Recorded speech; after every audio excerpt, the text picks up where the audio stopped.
Filling out your notary journal does not need to be difficult. In this video, I'll show you exactly what to do to easily and smoothly complete the entries in your journal.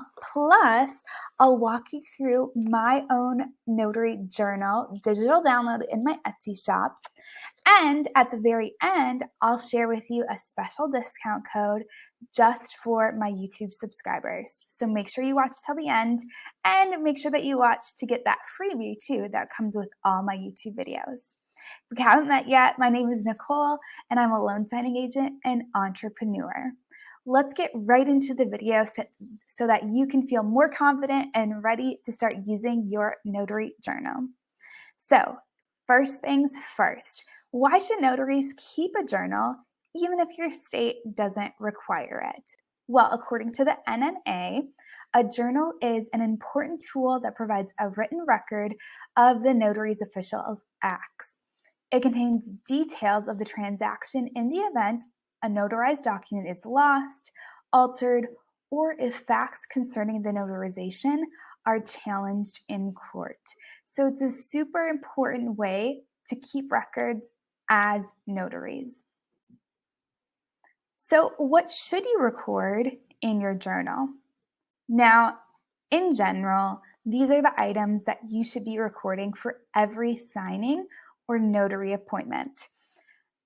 This includes the date, time, fee, the signer's name, or however many signers there are, the types of ID. Some states allow you to write in the ID number and some states do not. The document type that you're notarizing, the type of notarization it is, and a signature. Now, of course, there are state-specific requirements. So this could include that every journal page needs to be numbered, every notarization needs to be entered in on a single line with all the information. So you'll rewrite everything for every notarization in an appointment. And some states require a thumbprint to also write the signer's address and to record witness information if a witness is needed for a certain document. Now, of course, always follow your state's notary handbook and the notary laws for exactly what's required or even suggested in your notary journal. And it varies from state to state. So make sure you're looking that up online. Most of them I've found and looked at have been on the Secretary of State website for each state or something equivalent depending on where you live. Now, how to make your signing flow. I have 4 steps that I utilize during my signings to make sure everything runs smoothly and there's a system behind it all. So I always start with the IDs. This is what gets recorded in my notary journal. And then I also just keep the IDs out on the table because usually we need to come back to them later into the documents. The second step is going through all the documents in order. As we go through them, the ones that need to be notarized, I'm off to the side, recording that information in my journal, and then continuing on with the documents. The third step is, as we all do as loan signing agents, is reviewing everything. So going through all the documents at least once to make sure nothing was missed and just verifying that everything was recorded in my journal. The last step is getting signatures and if you need a thumbprint in your state in your journal. That seems to be the best flow and what works really well for me. So hopefully that works well in your appointments as well. Now, let's say that you accidentally make a mistake or you need to make a correction in your notary journal. This is different than correcting a notary certificate. And this information is from the NNA. So if an error is made during an appointment, you could easily line through it and make that correction in that same journal entry if it can fit on the same line. If it's not possible, you can either write it in the additional notes or information section in the journal entry, or if you need to make a new entry right below it, that could be done. Let's say you notice the mistake after the appointment. The NNA still suggests to go back to the signer if you omitted any information and need that information in your journal. Otherwise, you could just make a note if you're not able to go back to them, giving an explanation for why some information was missed or incorrect. And my last bit of information about recording in your journal is what to do ahead of time. Now, I personally do not record anything in my journal ahead of time. I find that appointments get changed, canceled, and it's not really that much of a time saver anyways to start recording in my journal. And really it doesn't take up too much time during the appointment to be writing in my journal as we go through the documents. But it is up to you and whatever your state allows. Some states require you to complete your journal in front of the signers, so make sure you're following your state laws. But I don't think it's too much of a benefit to do it ahead of time. All right, so let's take a look now at what I've created for notary journals. I have two different versions. So I'm in the state of Florida, and a journal is only suggested, not required. And the format can be a little bit more flexible. So what I designed is for it all to be on one page per signing or per appointment. So this is the whole spread. This would be one page front and back.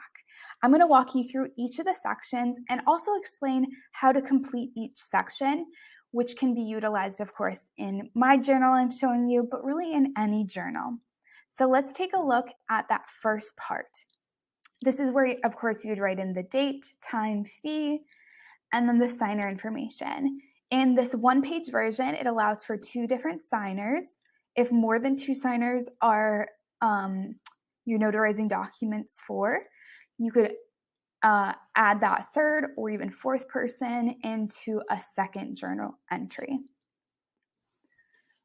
The next section is identification. So writing in how you identify the signer, their number, ID number, when it was issued or expired in. Now, some states only require the expired, some require both. So make sure you're following your state.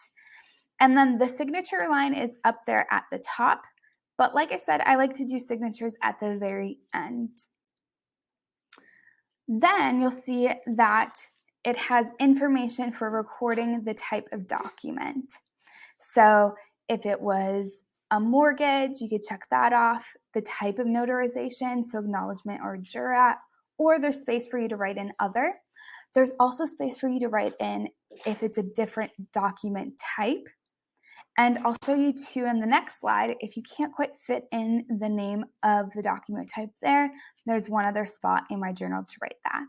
Then you can check off what signer was whose signature was notarized in that document, if it was signer 1 or signer 2 or both. Now, like I said, there is a line at the bottom of that second page, or like that, the backside of the one page, where you can write in additional notes about any of the documents, or this could also be a spot you're recording information about the witness.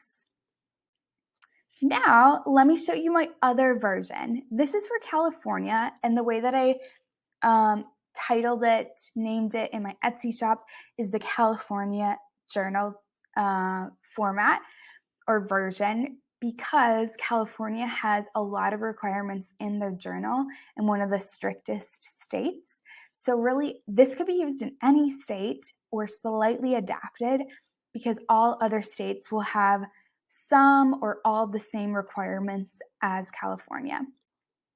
So this is what the full spread looks like. You'll notice that this layout is horizontal. Now, what I like about both types or both versions is that when you bind it, I used the coil binding so that you can fold it and have it flat on the signing table. So it takes up less room because nobody likes a crowded signing table. You already have enough out.